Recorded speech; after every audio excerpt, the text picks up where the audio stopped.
So today I have the review of the Master Grade Daban Strike Freedom. This kit looked really cool online. They did some comparisons with Dragon Momoko. I'm not getting that kit. I try not to get duplicates of the same kit, and even though they're different manufacturers, they're still close enough. This one interested me a little bit more. My friend Justin got the Dragon Momoko, so I figured that we can compare them later. But for now, I thought this would be a good opportunity to review this kit as a standalone for those who are curious about this one. This kit shows a little more color separation and part separation than the Dragon Momoko. However, the entire kit is plated in gold, which some people like a lot more. If you're going to paint, it's going to be a little bit more tedious because you're going to have to strip all that gold. I can also say for people not painting, there are many spots where the runners were nipped, so you lose the gold. One of the complaints is the ankle always seems to fall off. That's one of the only parts that really seems to fall off often, so you have to be pretty delicate with it. It's a little frustrating sometimes. You know, it's just going to sit there for now. So where the runners mess up is on the inside of the knee. There's a big gray mark, and on all the hands there's tons of nubs. They didn't do a very good job at covering that up. Also on the back of the legs, there's going to be a lot of gray spots. You probably can't tell because of the lighting.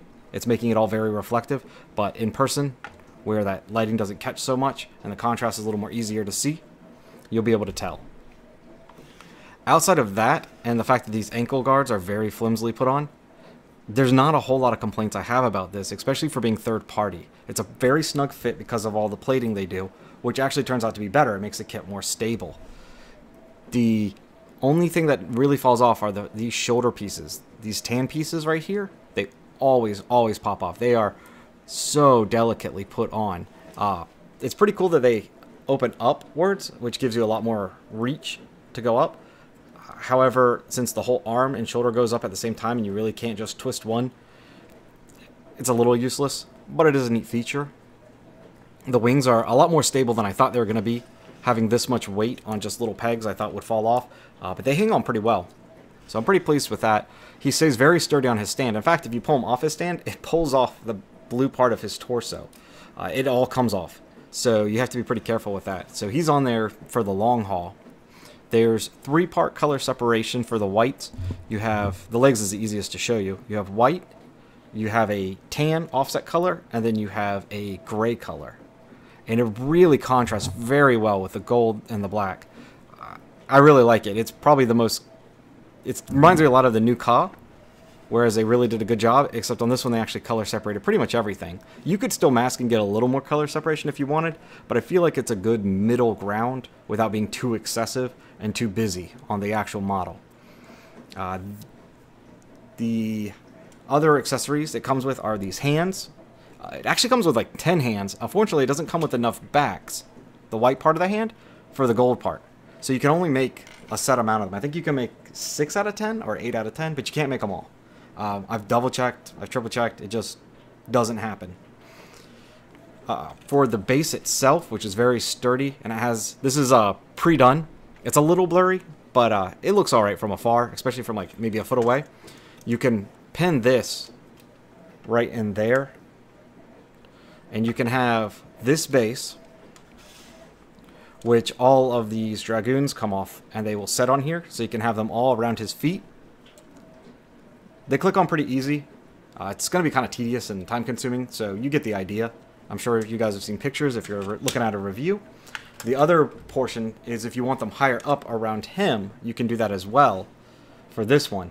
The problem is these are very wobbly, and if you do that, they just constantly move. They almost never stay still. I mean, you can see how much they're wiggling just from me holding them still. But they get the job done. They're just, I don't know, it looks kind of wobbly to me. It looks unbalanced. These probably could be replaced with maybe glass or something that's not so bendable and flimsy. It does the job, though. He also comes with 2 shields. They're really pretty. They're actually a lot prettier in person because they are very prismatic. And unfortunately, the camera doesn't seem to want to capture that quite as well. You can see it, but it's a lot more in person. The only thing I don't like about these is the peg that fits in. You have to take off his entire arm shield for it to work. I was assuming this red piece would replace this red piece, but it's not how it works. You actually have to take off the whole arm. By the way, there's a ton of color separation on these, really sharp looking. And then you can peg these on. It's not my favorite way of doing it. I'm probably not going to use them only because of that. The beam sabers are usually pretty stable, but they do fall down. They are only pegged in, and there's a lot of movement there on that part of the body, so it's pretty understandable. The skirts open and close, which is nice when you're wanting to go for articulation poses. Biggest complaint I have about the head stays on pretty well. I haven't had any issues, but, and I'm going to move the lighting so you can see the neck. There's a huge, huge opening, and from the camera it looks pretty bad. In person it looks really bad, and I've double checked, and the piece is just too short to click down like it's supposed to. It's just the gray part's too short, so it leaves a big open gap, and it doesn't look very sharp to me. I'm going to move him over for a second. I'm going to focus on the guns. We have two guns. They look almost identical. As you can tell immediately, the blue line that goes down the base of the gun is missing. It's supposed to be a sticker, I guess. There is no part for it. I did double check. As for the guns, you have two. This is the front gun, where the butt opens up. The gun extends. And if I can do this right, it's a lot harder than it looks. There we go. That pops down. The reason why it's harder is because this white piece will just fall right off. So that's for that gun. This is the back gun. Back stands out a little bit. It looks like the front moves, but I haven't been able to do it, and I'm afraid of breaking it. So there are movable parts in there. It just doesn't move. So this slides in straight in the back, and you have one long rifle. And it looks pretty cool. It's a little long to actually hold, as you can see. It really tests his hands since it's so far away. But it is really sharp, and it does, you know, what it's supposed to do. It holds together pretty well as well. And I will say that is one of the more easy transforming mechanisms. I'm normally not a fan of transforming mechanisms because it's always, always begging to be just fall apart. But that one holds up pretty well. Also, the rifles do fold. So, and the other one does as well. Hopefully I can do this right. Wish me luck. These rails, I think, look way better like this. I really don't like them folded out. This is going to be a challenge because these are very tedious to do. So you can open it up all the way. I feel like it looks very long and unbalanced. It is not my preference. I also I'm a big fan of the way it tips off. It just doesn't look like a gun to me. But to each their own. Trying to fold them back up is very tricky because, see, this hip moves. So you have to just constantly rotate it like 90 degrees just to get it back. And it's not easy to turn, but you can do it. The back skirts do move out of the way. Not like that. So you can smooth these behind. The skirt actually is supposed to drop down, not pop off. But, you know, whenever it's on camera, that's the only time everything wants to fall apart. Like I said, he's pretty stable on the back. He really doesn't fall.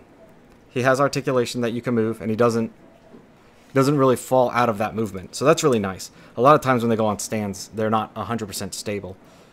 He's very easy to pose. He's very three-dimensional, if that makes sense. He has a lot of sharp angles, a lot of exaggerations, which makes it where he would look really good for photography. I find these back parts of his calves to be a little excessive. They're very, very long. I don't know if that portrays well through video, but they look a little goofy. They could be shortened quite a bit. And that is pretty much everything.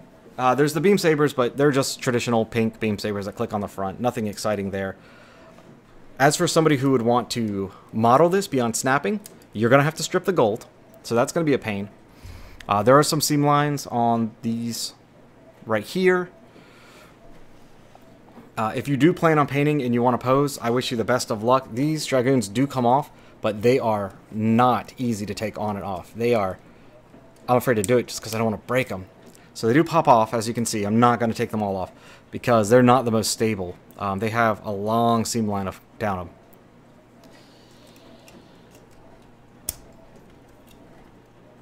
Are you serious?